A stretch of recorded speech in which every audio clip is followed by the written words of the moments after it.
छत्रपती शिवाजी महाराज पुतळा आगमनावरून शेंदुर्णीत वाद चिघळला. शिवभक्त संतप्त. 3 मार्चला लोकार्पण ठाम. हिंदवी स्वराज्याचे संस्थापक, अखंड हिंदुस्थानाचे आराध्य दैवत छत्रपती शिवाजी महाराज यांच्या भव्य पुतळ्याला आगमनावरून शेंदुर्णी नगरपंचायत हद्दीत मोठा वाद निर्माण झाला असून त्याचे तीव्र पडसाद संपूर्ण परिसरात उमटत आहेत. दिनांक 19 फेब्रुवारी रोजी शिवजयंतीच्या पावन दिनी महाराजांच्या पुतळ्याचं आगमन होणार असल्याची जाहीर घोषणा करण्यात आली होती. मात्र काही राजकीय दबाव व अज्ञात कारणांवरून ऐनवेळी हा कार्यक्रम रद्द करण्यात आल्याची चर्चा रंगली असून यामुळे शिवप्रेमी व शिवभक्तांमध्ये तीव्र संताप व्यक्त केला जात आहे. शिवजयंतीसारख्या पवित्र दिनी कार्यक्रम रद्द होणे म्हणजे छत्रपती शिवाजी महाराजांचा अपमान असल्याची भावना नागरिकांनी व्यक्त केली, तर अनेकांनी या निर्णयाचा तीव्र शब्दांत निषेध नोंदवला आहे. या घटनेनंतर वातावरण चांगलेच तापले असून संतप्त शिवभक्तांनी जाब विचारण्याची भूमिका घेतली आहे.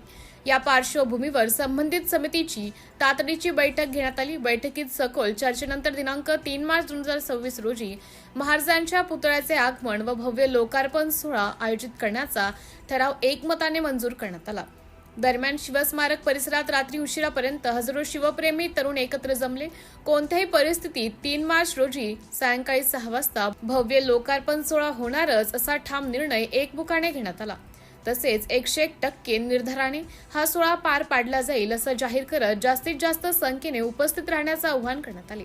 नगरपंचायत प्रशासन व आयोजक समितीनेही कार्यक्रम शांततेत, शिस्तबद्ध व नियोजनबद्ध पद्धतीने पार पडेल असे स्पष्ट करत भव्य स्वागत मिरवणूक, धार्मिक व सांस्कृतिक कार्यक्रमांचं आयोजन करण्यात येणार असल्याचं सांगितलं. आता संपूर्ण शेंदुर्णीचं लक्ष 3 मार्च 2026 कडे लागलं असून शिवभक्तांमध्ये प्रचंड उत्साहाचं वातावरण निर्माण झालं आहे. सिटी इंडिया न्यूजसाठी प्रतिनिधी राहुल चौधरी.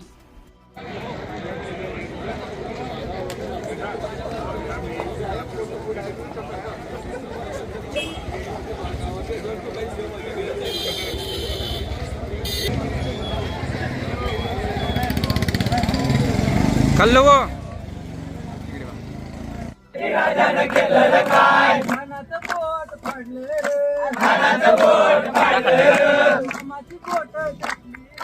मामाची बोट छाटली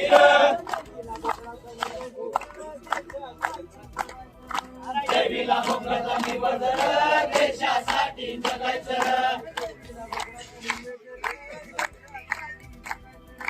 देवीला भोगला निवडलं, देशासाठी जगायचं. देवी नवसाला पावली र, रामाचं राज्य आलं, रामाची मस्ती घेतली र.